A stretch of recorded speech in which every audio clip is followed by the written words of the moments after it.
OK ស្ដីអ្នកទាំងអស់គ្នាថ្ងៃនេះមកបង្ហាញអ្នកទាំងអស់គ្នាពីរបៀបនៃការប្រើប្រាស់ Microsoft Word អញ្ចឹងដំបូងខ្ញុំបង្ហាញអ្នកទាំងអស់គ្នាពី working area working area គឺជាសន្លឹកកិច្ចការរបស់យើងដែលសន្លឹកកិច្ចការរបស់យើងហ្នឹងគឺជាផ្ទាំងกระดาษមួយដែលយើងអាចសរសេរអក្សរចូលឬក៏អាចដាក់រូបភាពបាន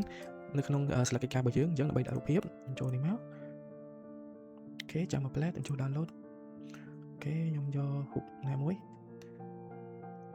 អូខេនេះយើងអាចដាក់រូបភាពបានឬក៏វាបញ្ចូលអក្សររបស់យើងបាន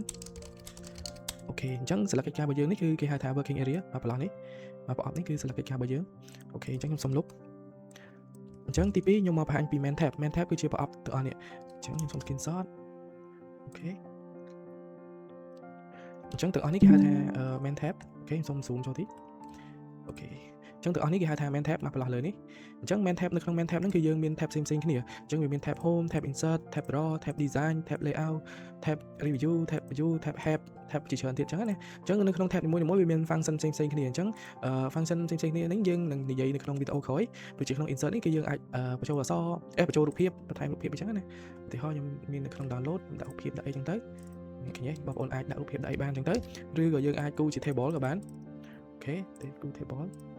នេះឃើញទេគូ table តាមអីដែលយើងចង់បានអញ្ចឹងទៅអញ្ចឹង function ផ្សេងៗទៀតយើងនឹងនិយាយគ្នានៅពេលក្រោយអញ្ចឹងខ្ញុំសុំលុបទាំងអស់នេះចោល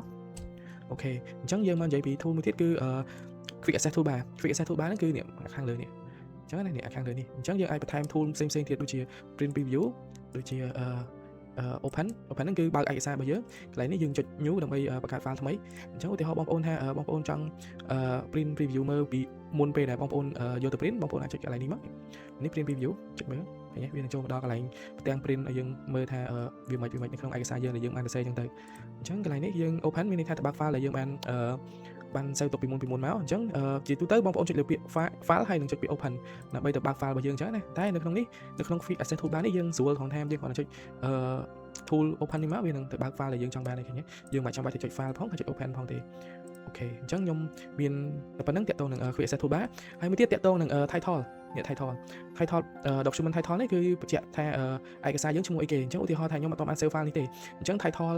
document title របស់ខ្ញុំមានឈ្មោះថា document 1អញ្ចឹងពេលដែលខ្ញុំ save file នេះហើយវានឹងផ្លាស់ប្ដូរទៅតាមឈ្មោះទៅតាម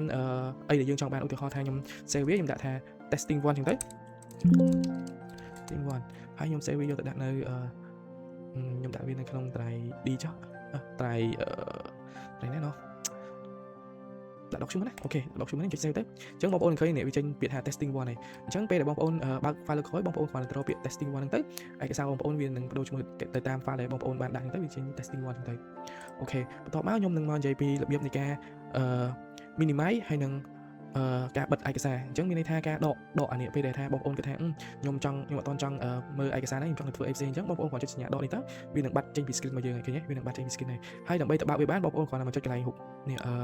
Microsoft Word របស់យើងនៅលើនេះវិញមកវានឹងចេញហើយអូខេអញ្ចឹងកន្លែងនេះពង្រីកពហុមួយទូចឬក៏ធំតាមដែលបងប្អូនចង់បានហ្នឹងទៅអញ្ចឹងពេលពង្រីកពហុមួយទូចចឹងបងប្អូនអាចសេរីវាទៅកន្លែងណាក៏បានដែរតែបើបងប្អូនគិតថាចង់ដាក់ឲ្យវាធំវិញបងប្អូនគ្រាន់តែចុចកន្លែងនេះមកវានឹងធំមកវិញហើយឃើញទេវានឹងធំមកតាមអីដែលបងប្អូនចង់បានដែរអញ្ចឹងតកតងនឹងការពង្រីកពហុនេះខ្ញុំមានតែប៉ុណ្្នឹងដែរតកតងនឹងការបិទគឺបងប្អូនគ្រាន់ចុចខ្វែងនេះមកពេលដែលបងប្អូន save ហើយអស់គឺវាអត់សួរថាយើងចង់ save ឯកសារឬអីទៀតទេវានឹងបិទអូតូឲ្យយើងហើយអញ្ចឹងបងប្អូនគ្រាន់ចុចខ្វែងនេះមកដើម្បីបិទឯកសាររបស់បងប្អូនអញ្ចឹងខ្ញុំមកនិយាយមួយទៀតតកតងនឹង status bar គឺនេះប្រអប់ខាងក្រោមនេះប្រអប់ខាងក្រោមដូចបងប្អូនបានឃើញមាន page 1 word មិន word ហ្នឹងតកតងនឹងអក្សរនៅក្នុង Microsoft Word របស់បងប្អូនថាវាមានប៉ុន្មានអក្សរអញ្ចឹងឧទាហរណ៍ខ្ញុំសរសេរ hello world អញ្ចឹងនេះវាមាន2ពាក្យឃើញទេ2ពាក្យអូខេហើយវាមានតែមួយ page ទេវាមានតែមួយទំព័រឯងអញ្ចឹងបងប្អូនចង់បានបន្ថែមទំព័រទៀតបងប្អូនចង់ដឹងថាបងប្អូនមានប៉ុន្មានទំព័រខ្ញុំឧទាហរណ៍បន្ថែមទំព័រថែមទៀតឃើញទេកន្លែងនេះវានៅស្ថិតនៅទំព័រទី2ហើយយើងមាន2ទំព័រអញ្ចឹងបើយើងចុចលើទំព័រទី1យើងមកលើ page ដល់ទំព័រទី1ហើយយើងមាន2ទំព័រអញ្ចឹងណាអូខេអញ្ចឹងខ្ញុំសរសេរអក្សរបន្ថែមទៀតទៅនេះដកវាមកខ្ញុំសរសេរទៀតអញ្ចឹងទៅអញ្ចឹងវា A4 អីអញ្ចឹងទៅ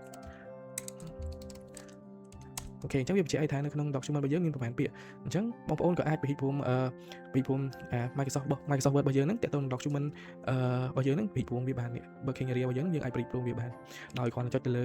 នេះ zoom in zoom out ហ្នឹងមកឬក៏បងប្អូនគ្រាន់តែចុច control ឬក៏លើ mouse របស់យើង scroll វាចុះឡើងទៅវានឹងពង្រីកភូមិទៅតាមនឹងដែរឃើញទេអូខេតើតើនឹងការប្រើប្រាស់ដំបូងនេះខ្ញុំមានតែប៉ុណ្្នឹងទេជួបគ្នានៅវីដេអូក្រោយបើបងប្អូនមានចម្ងល់អីអាចសាកសួរនៅក្នុង comment បានអរគុណជំរាបលា